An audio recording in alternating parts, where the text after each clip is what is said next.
Oke, selamat sore semua. Sore, Pak. Oke, sebelum memulai kegiatan kita, mungkin Anyos bisa pimpin kita dalam doa.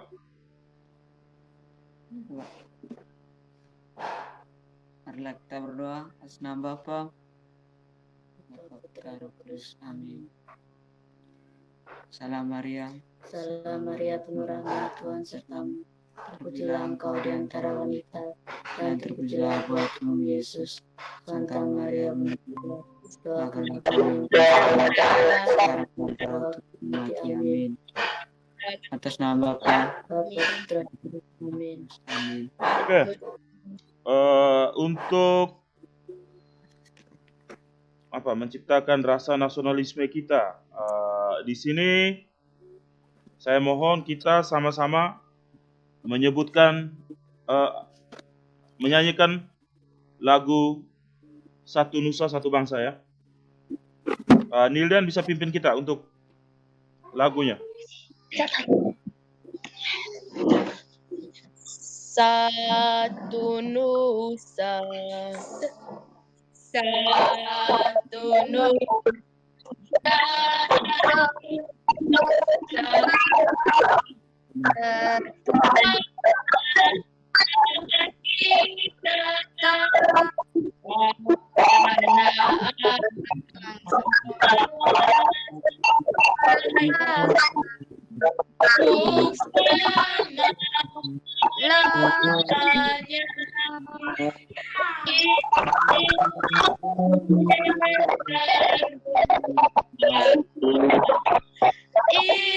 Indonesia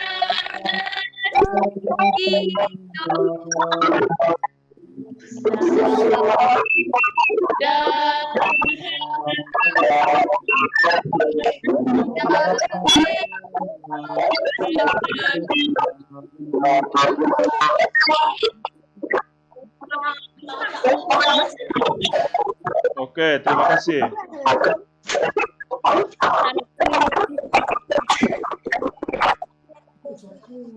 Oke.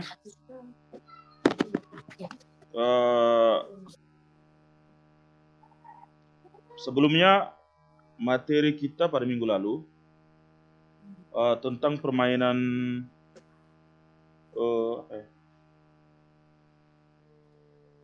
tentang tenis meja ya, materi minggu lalu. permainan. Ya, Pak. Oke, permainan tenis meja. Yang kita bahas itu bagaimana cara melakukan servis, backhand dan forehand, ya. Terus memukul menggunakan forehand dan backhand.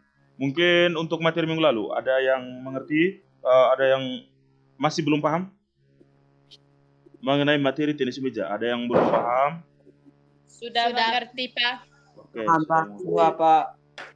sudah paham semua. Sudah paham semua. Mungkin kalau sudah mic-nya, matikan mic-nya. Kalau sudah paham semua, mungkin bisa jelaskan. Siapa yang bisa jelaskan sedikit, gambaran sedikit tentang servis forehand itu sendiri? Siapa yang bisa menjelaskan sedikit tentang gambaran servis forehand itu sendiri?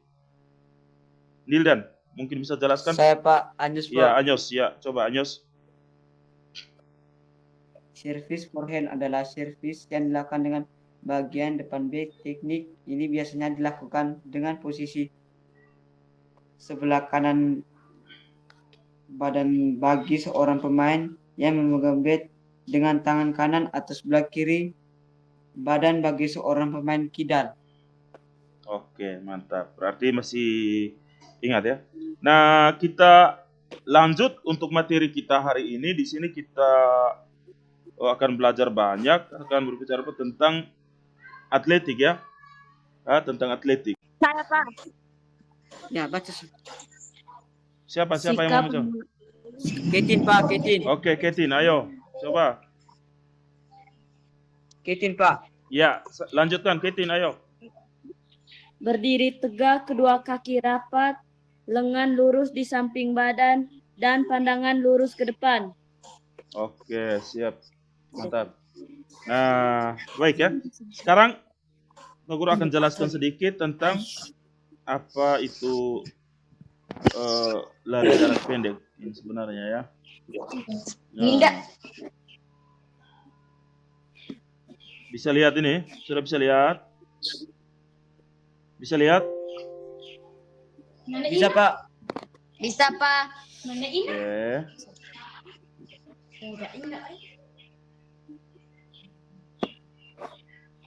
Oke.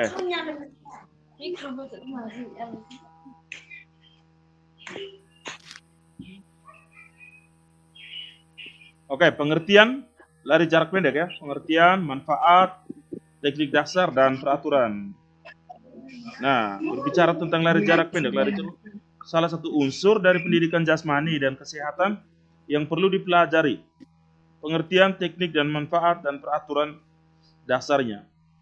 Sederhananya, seorang atlet pelari memanfaatkan kakinya dengan kecepatan paling tinggi guna mencapai target waktu secara singkat. Ya, itu yang disebut lari jarak pendek. Ya, maksudnya target waktu itu tuh yang kita butuhkan harus singkat ya, atau secepat-cepatnya. Nah, pengertian lari jarak pendek sendiri. Oke, pengertian lari jarak pendek itu sendiri berdasarkan pendapat para ahli.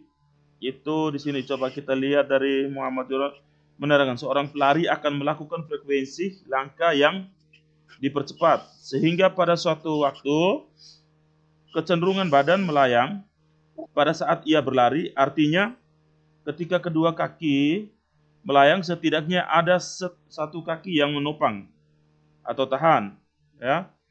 Manfaat lari jarak pendek.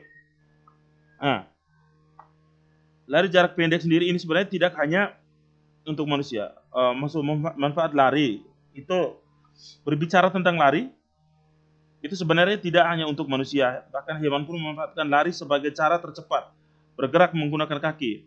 Pada suatu waktu bergerak, lari semua kaki tidak menginjak tanah. Dalam istilah olahraga sebagai gerakan tubuh. Ada lari salah satu untuk latihan aerobik dan anaerobik. Ya. Nah, teknik lari jarak pendek ya. Teknik lari jarak pendek itu ada beberapa teknik. Pertama, sikap badan sedikit condong ke depan ketika berlari agar nyaman serta tidak mudah lelah. Yang kedua, lakukan tolakan kuat-kuat ketika berlari. Yang ketiga, langkah kaki lebar dan ayunan tangan ke arah dagu ketika berlari. Yang keempat, setiap kaki melangkah, lakukan percepatan sampai mencapai kecepatan maksimum dan stabil. Ada yang bisa paham itu? Halo? Iya, Pak. Bisa, Pak. Nah, bisa mengerti. Itu teknik berlarinya ya. Nah, Iya, Pak. Iya, Pak. terus masuk kedua dalam berlari itu ada dua fase. Pertama fase topang. Seperti pada gambar, kalian bisa perhatikan itu pada gambar. Fase topang memiliki tujuan untuk memaksimalkan dorongan ke depan dan memperkecil hambatan ketika kaki menyentuh tanah. Fase topang terdiri atas topang dorong dan topang depan. Berikut cara melakukannya. Lihat ini. Ada mendarat pada bagian telapak kaki, lutut kaki topang bengkok harus diminimal ketika amortasi, gerakan kaki dipercepat. Yang keempat, mata kaki, sendi lutut dan pinggang dari kaki topang harus diluruskan sekuat mungkin ketika bertolak. Yang kelima, paha kaki ayunkan naik dengan cepat ke posisi horizontal. Itu pada fase topang dan masuk ke fase 2 ada fase layang ya. Fase layang adapun penjelasannya sebagai berikut. Lutut kaki diayunkan ke depan dan ke atas. Terus yang kedua, lutut kaki topang bengkok pada fase pemulihan. Yang ketiga, kedua lengan aktif diayunkan tapi tetap rileks. Yang keempat, gerakan kaki topang ke belakang. Nah, kita masuk, itu bisa paham ya dari dua fase tadi. Fase topang dan fase layang, adik-adik? Iya, Pak. Ya, oke.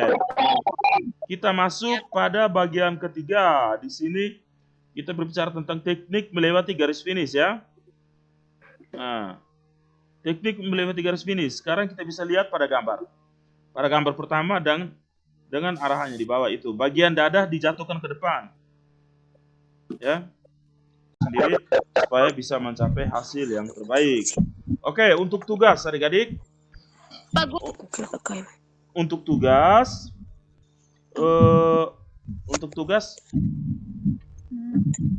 pada minggu depan bisa saya minta adik-adik bisa membuat video atau merekam video.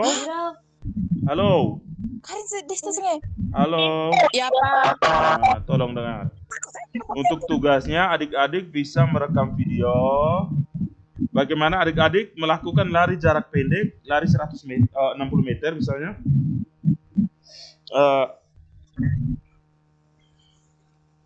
Dengan teknik memasuki finish. Durasinya tidak perlu lama.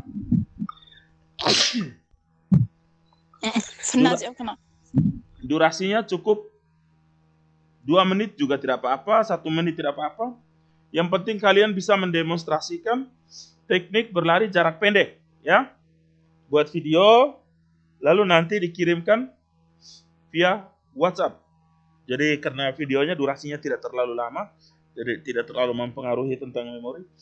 Dibuat videonya ya, direkam secara baik, walaupun durasinya tidak lama, ya. Oke. Untuk materi berikut nanti kita luring, kita belajar tentang bagaimana melakukan teknik dasar menendang menggunakan punggung kaki dengan menahan bola menggunakan kaki bagian bawah atau telapak kaki. Itu para materi kita minggu depan nanti pada pertemuan ketiga ya. Dan itu akan kita lakukan secara luring. Mungkin adik-adik bisa persiapkan secara baik, ya. Bisa? Iya, Pak. Bisa, Pak. Oke, mantap. Untuk mengakhiri kegiatan kita pada sore hari ini,